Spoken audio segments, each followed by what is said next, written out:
You get a lab coat and you stuff it full of old clothes. And you inflate a balloon head and draw your face on it and set it at the bench. You're golden. Go do what you want. Welcome to Hello PhD, a podcast for scientists and the people who love them. In this episode, we tell you how to silence the haters and encourage a grad student to make time for outreach. Stay with us.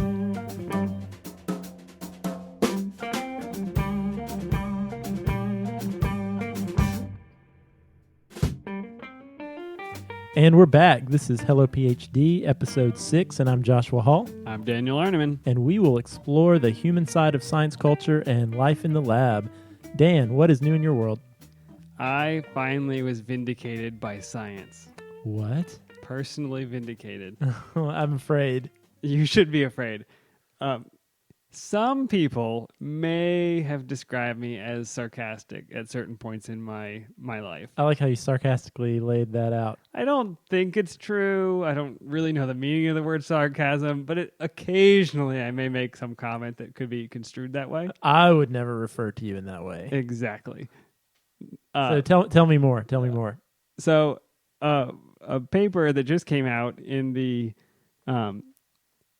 Organization, Behavior, and Human Decision Processes.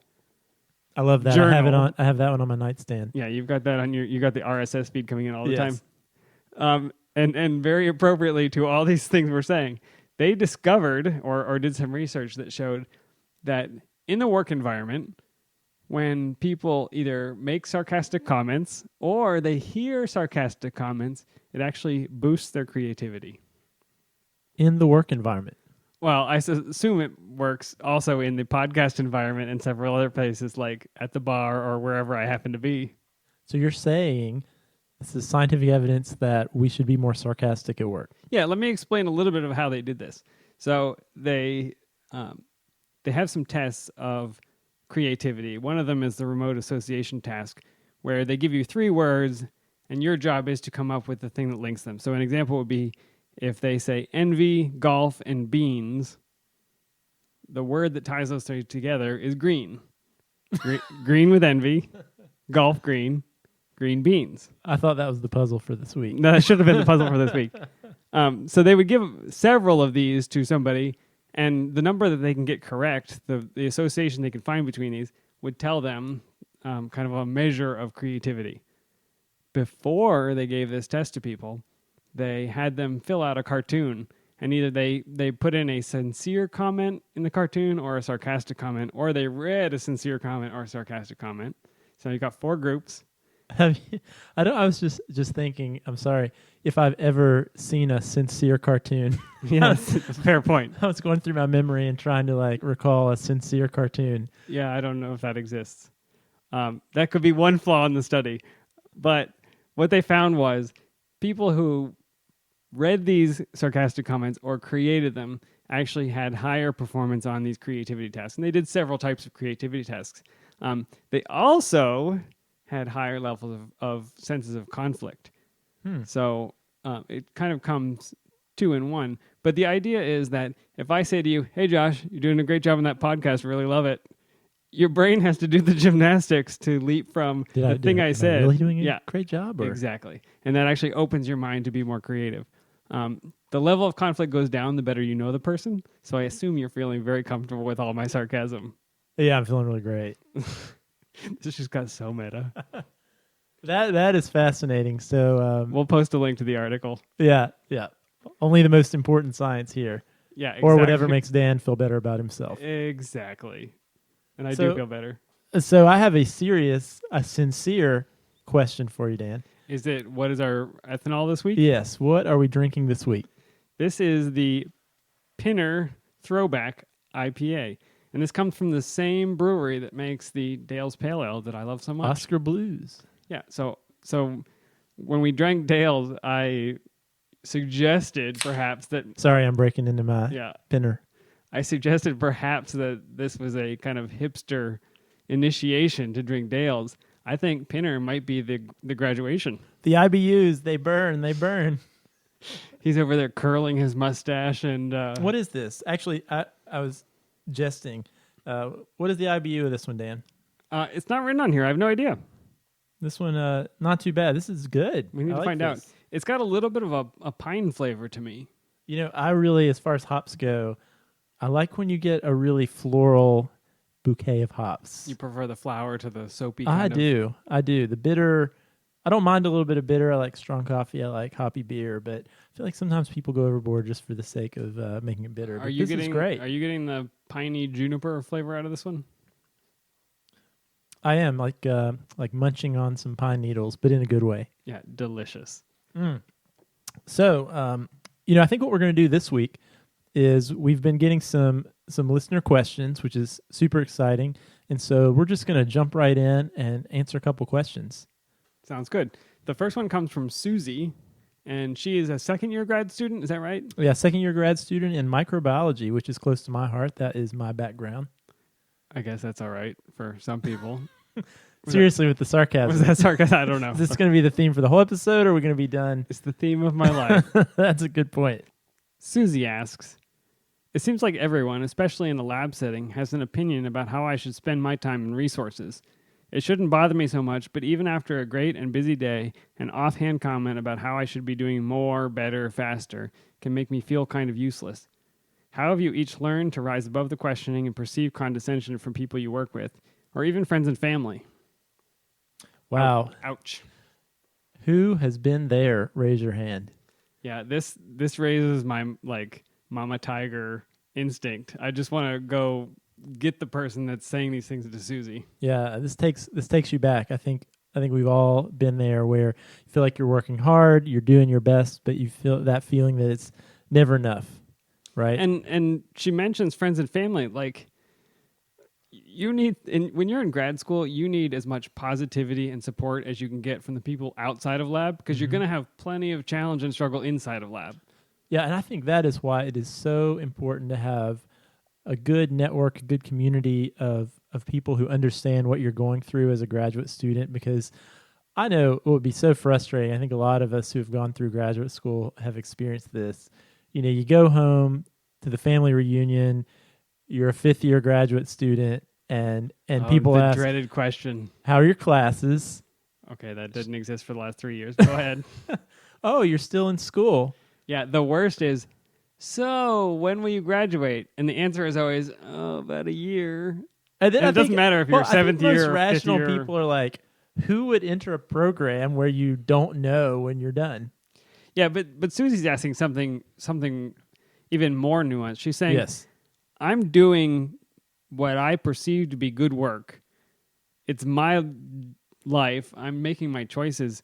But then I get these kind of passive-aggressive comments about, why aren't you doing more? Yeah, so what do you think about that, Dan? What do you think is behind those comments? So after my blood stops boiling, you mean? Yeah, I mean, it's hard not for Susie's question to make the blood pressure go up and take you back. Yeah. She says, "What do you do to rise above the condescension and the perceived questioning?" And that is not something that you just develop overnight. I think you get to a place after you've been out of grad school long enough that you can have the distance to say, ignore those people. But that's not enough for Susie right now. Yeah. So as somebody who's been through it and who's got some space now, what advice do you have? I'm not allowed to swear on the air. I can beep it out. No, we're not going to beep it out. When I calm down a little bit, what I would say to Susie is, I think there are two possibilities here. So the most likely possibility is this is not your problem. This is your PI or your lab mate or your snarky friend's Or issue. family member. So some questions you can ask yourself to find out if it actually is their problem and not your problem. Is their expectation clear, and have they told you about it? So if this is your PI saying, oh, I really feel like you should probably be in the lab on Saturday. Why aren't you there? Like, was that expressed to you before the day that they made the snarky comment? And is everybody else doing the same thing? Is it a really clear expectation that you can meet? Yeah, and I have to say one of my pet peeves, and I talk to a lot of students about this who deal with this very issue. A lot of PIs, all PIs that I have interacted with have expectations for the people in their lab. But very few PIs are actually skilled at articulating specifically what those expectations are. And so one thing that I think is frustrating as someone who's working for anyone, no matter what the context, science or otherwise, is falling short of an expectation that was never spoken to you. But then finding that out only comes up when they're mad about it. Yeah, exactly. Because, a lot of times it's not like we set out to fail to meet expectations, right? Had I known that your expectation was that I would come in and do some things on Saturday or whatever it is, I would have done that, right? But I didn't know. And so, one thing that I always encourage students to do is just to ask the question directly. And that can be hard to do sometimes, say, what are your expectations of me? But, you can always say once in a while when you meet with your PI, say, hey, how am I doing? How are things going? And, the automatic response will often be, oh, yeah, you're doing great. Things are going fine. But I think, a better question than just the generic, how am I doing, are what are my growth areas and what ways would you like me to improve or maybe do things differently? And then you can start to maybe get at expectations that the PI might have that you aren't meeting. And then you can decide if those are expectations that you're willing and able to meet. Yeah. Is it a fair thing to expect of you? If they're being explicit about the expectations, is it really something that you're willing to do? And is it really necessary for success? I think there's plenty of good evidence that says working longer hours and working more is not actually working better or being more productive. And that's true across different industries.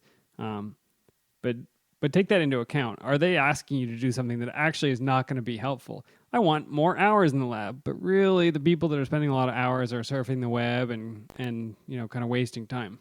Yeah, that's definitely true. When I was a graduate student, I was married and I had a lot of friends who were not in the science world. And so one thing that I actually set out for myself was that if I could help it, I was not going to work. I was not going to come into the lab on Saturdays.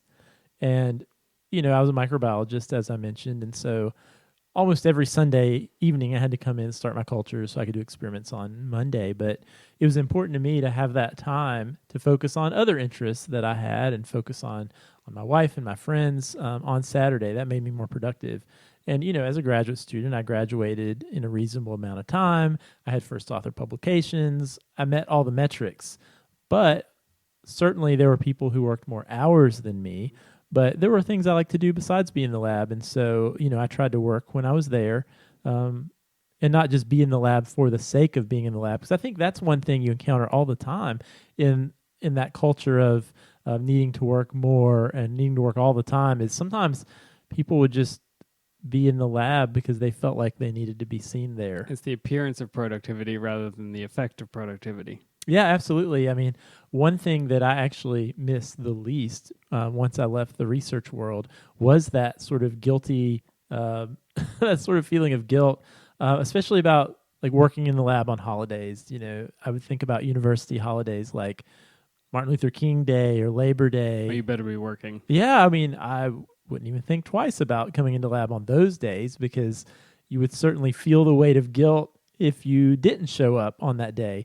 Nowadays, I'm like, well, university's closed. Why would I come in? I don't think twice. But when I first started in my non-lab job that first year, I remember very specifically coming into lab on Martin Luther King Day, and I was the only one there in the office. Oh, you were? See, yes. To me, it's cultural that everybody goes, but maybe that's not right. No, in the lab, certainly the lab was full of Oh, I see. employees. After you had gotten out of the when lab, I started you went on. in my administrative role, and I realized like, oh, this is a lab thing. That's actually a day off. Yeah. Yeah. No, you were around in this era, but I don't know if you ever saw this. Did you ever read the memo that Mu Ming Pu wrote to his lab members? I'm sorry, who? His name is Mu Ming Pu, and he was at Berkeley. I think he still is at Berkeley. I'll just read an excerpt of this, but he wrote this letter to his graduate students, and he was very concerned that they were not doing enough in lab. And so he says things like, I consider that 60 hours working time per week is minimal time an average successful young scientist these days will put into lab work. So he expected everybody works at least 50 hours a week in the lab, 8 hours a day, 6 days a week. This is far lower than what I am doing every day and throughout most of my career. You may be smarter or do not want to be as successful, but I'm not asking you to match my time in lab. He expects that they are reading papers while they're not working. He expects that they will inform him by email if they will be out a whole day or more. I remember this being circulated on the internet at that time and thinking, wow, those are clear expectations, and I do not want to work in that lab. Yeah, you gotta really give the PI props for at least putting the expectations out there. I think that's fair. And he says, if this doesn't sound good to you, come talk to me. We'll find you a better place. I mean, I respect that. Yeah, I would have gone to find that better place. But we'll post a link to this on the show notes. It's if you have not read it before, it will kind of open your eyes to some of the expectations and some of the implicit and explicit expectations of PIs. Yeah, and I want to say too, I mentioned the Saturday thing, but I think one thing that is good and bad about working in the research lab is there's no punch clock. There is no set work schedule, and so that can be nice with the flexibility that comes along with that, but also that can be a challenge because the expectations can get murky because there's no set work time, off time, vacation time. And, there were definitely times I would spend the night in the lab. I would have an experiment that I was trying to do that had 12, 16, 18-hour time points. And so, I might work 20-hour days sometimes, right? And once in a while, if I had an important experiment, I'd break my Saturday rule. But not all the time. And I think what we kind of get towards is, you certainly need to be doing your best to meet expectations that your PI has. But I'm a strong believer in, this is a great topic, a very important topic, but work-life balance. Yeah, it seems fair. Now, I've been to the building that you did your graduate research in. I was in a very new building. It was very nice. I believe yours was infested with cockroaches. I'm not sure I would have spent the night. No exaggeration, I spent my 20s on the 8th floor of that building because actually the postdoc lab that I ended up in, my postdoc PI actually moved from WashU to UNC. So I ended up staying at UNC right down the hall from where I did my graduate work. So, and didn't it have some kind of infestation problem? It was a very old building. Yeah, there was a day that stands out in my mind where we were in the lunchroom and I microwaved my meal, 1-2 minutes in the microwave in the nuke, opened the door to get my lunch out, and a cockroach scurried alive across the glass plate of the microwave, surviving the 2 minutes of microwave. How many phrase. Superpowers did it have? It was pretty amazing. Several, I gained some mad respect for the cockroach. But yeah, work-life balance though. Yeah, get out of there. I think that's key. I know that has always been really important for me because I did my best work when I could give my brain a little bit of a rest or think about some different things or think in a different way or connect with friends or family or just relax. I think that's so important. That makes a lot of sense. So if you discover as you ask these questions, the person who is saying these things to me is not being clear about their expectations, or it's not a fair expectation, or I'm not willing to meet it, or really it's not necessary. What they expect of me is not necessary for me to be successful in the way that I want to be successful. You have another path. This makes it their problem with you, but not something that you can necessarily solve. So recognize that you're not going to change their feelings. They have this expectation.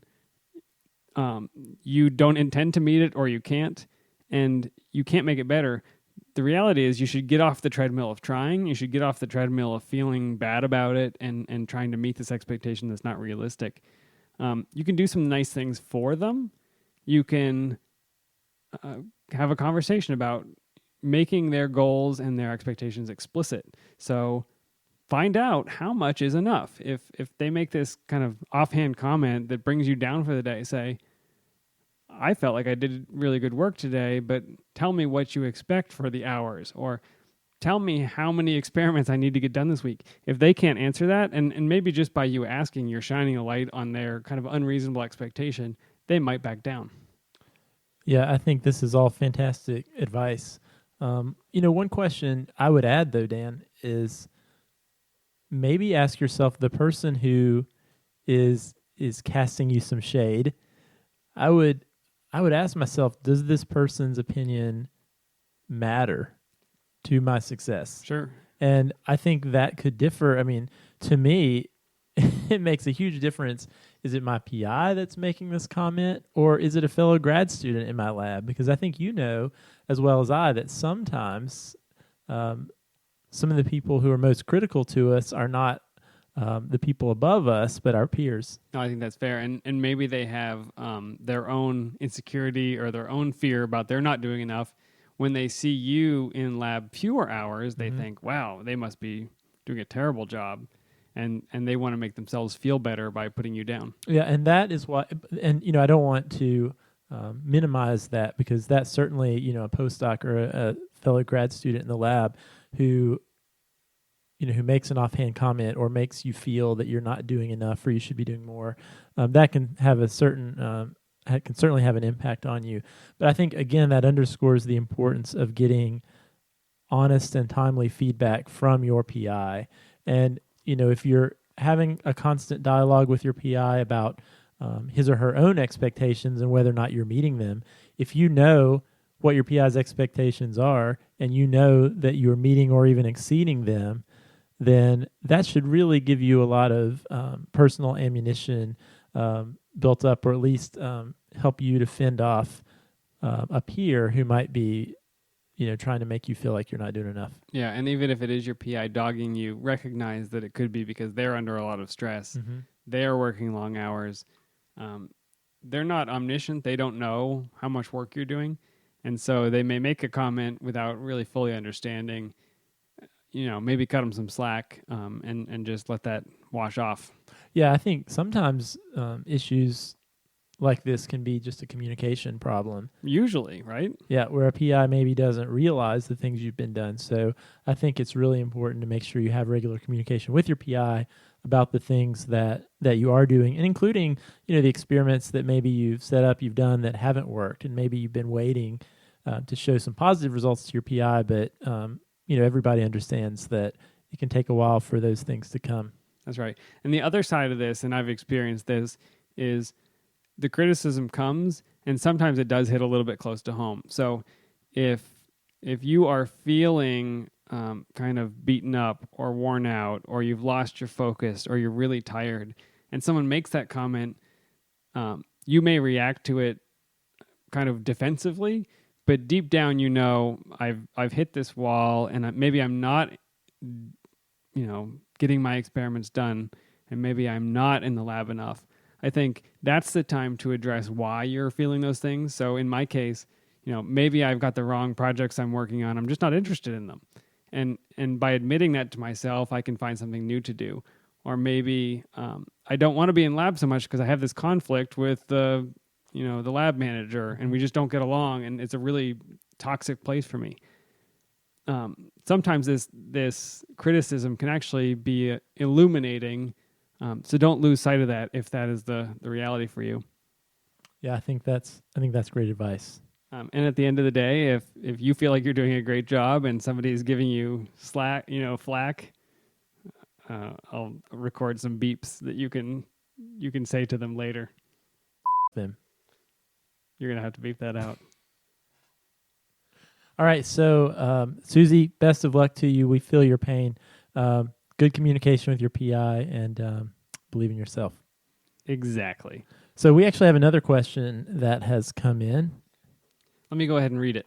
So this is from Sean. He's a first-year graduate student, and he says, one of the many things I want to continue to do during grad school is to volunteer and become part of outreach programs. I acknowledge that I'm going to have a lot on my plate very soon, but I still want to volunteer and continue doing some form of work that likens the after-school teaching I was doing during my undergrad. Is it feasible to find time for outreach while in graduate school? Ouch, that's a time, graduate school? I don't know. That is a great question. That's actually something that I think a lot of students face, and postdocs for that matter. So, I think more and more students and postdocs, I think a lot of graduate students actually are coming in savvy enough about future careers and knowing that not everybody is going on to a faculty position, that there aren't enough faculty positions, even if every student did want to become a faculty member, which they don't. And so students are actually coming in thinking about, even at the very beginning, other things they might want to do and other experiences they might want to have. And so I think Sean's question is a very good one. How do you get those experiences when certainly the expectation is you're going to be spending the vast majority, if not all your time, in the research lab doing research? And I know some students also come up against PIs that maybe aren't super amenable to them taking time out of the lab to go do other things. I have a great solution. Here's what you do, Sean. You get a lab coat and you stuff it full of old clothes. Then you inflate a balloon head and draw your face on it and set it at the bench. You're golden. Go do what you want. Just don't put it too close to the Bunsen burner. Don't put it. No, that could be very It'd dangerous. be a very explosive situation. Do you have a better answer? I don't, but I can try to come up with the next best thing. Okay, fair enough. Try. So I think there are a few things here. One, well, I'm gonna make a few. I'm gonna take this question to the next level a little bit. So, boom, to the next level. So, what do you do if you actually have a faculty member, mentor, a faculty mentor who you know is not supportive of you? I mean, are very many of them supportive of things outside of the lab? So I think this is an area that's changing somewhat. Oh, that's great. And that's I think there's news. I think there's some reasons for that. And one of the things that's important to do is you need to think about things from not just your perspective of what you need to get, but also think about things from your faculty mentor's perspective as well. Your mentor, he or she is focusing on their career as well. And, they have a lot of pressure on them, getting grants in an ever increasingly competitive funding climate, trying to keep the lab funded and afloat, trying to get tenure. And the way they do that is you producing stuff. Yeah, I mean, right? it is a fair point. If I embody that faculty member, I might look at Sean and say, "Come on, you've got to pull your weight. I've got grants and deadlines and things going on." Yeah, I brought you here thinking, okay, how is Sean going to help me advance my career? Now Sean's telling me I want to go do outreach. Yeah, exactly. So I think what's important as a graduate student, as a postdoc, is not to lose sight of the fact that the reason you're there, first and foremost, is to do research. That's what you were hired to do. Even if that's not ultimately what you want to do when you leave that place, part of the training you're getting is through getting research. Now, that being said, getting research is not the only part of your training. And actually, more and more, the NIH especially has even made statements that for postdocs and grad students, doing certain career exploratory things are classified as part of your training as a trainee, not just working in the lab. No, I had a fellow graduate student in my department while we were studying together, and she signed up for an English Lit class. Is that, that seems like it might be too far afield, but she enjoyed it. It's something she cared about. I guess if you could justify it. But I think what's important is, and what I was getting at, is you need to think about how can me getting these experiences in some way be beneficial to my PI, because I think there actually are, especially you specifically mentioned outreach. So is this marketing, or you think there are actually values to the PI of you doing outreach? I think there are very much values. And so one thing that has happened as funding gets tighter is more and more funding agencies, the NIH, NSF, are looking at Not things, familiar with those. things that they call broader impacts. And so, there's a lot of great scientists out there, a lot of great grants that are being written. But more and more of these agencies want to see how can this research have a broader impact on society, on the public. And so more and more grants can become more competitive by having these outreach components within the grant. So, and that's a line item in the grant application, isn't it? Where they ask, what are you going to do with this? How does this benefit the state of whatever? And how does this benefit the people that are funding it? Absolutely. So as an individual who's interested in science and interested in science outreach, you actually become an asset, and you can use that to your advantage. That actually can help you become more competitive as you apply for research funding. And so I think that's one way that you can approach this with your PI.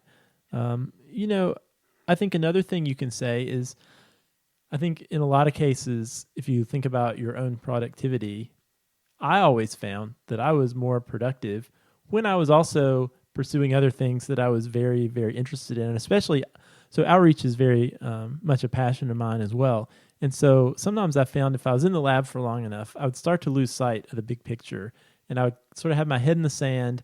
And my motivation level would start to wane a little bit. And so I'd find when I'd go out and talk to a class of high school students, or go talk to a group in the public or non-scientists over beer, and really approach my science from this higher up perspective, this more big picture perspective, or see other people get excited about science through the things I was doing, I was actually more motivated once I came back to the lab after having those experiences. Yeah, it makes it more excited when somebody else hears what you're doing and they're excited and they ask you, wow, what does this mean and how does that work? And you do see it through their eyes at that point. Yeah, and another thing you could do would be think about a way to involve your PI in the process.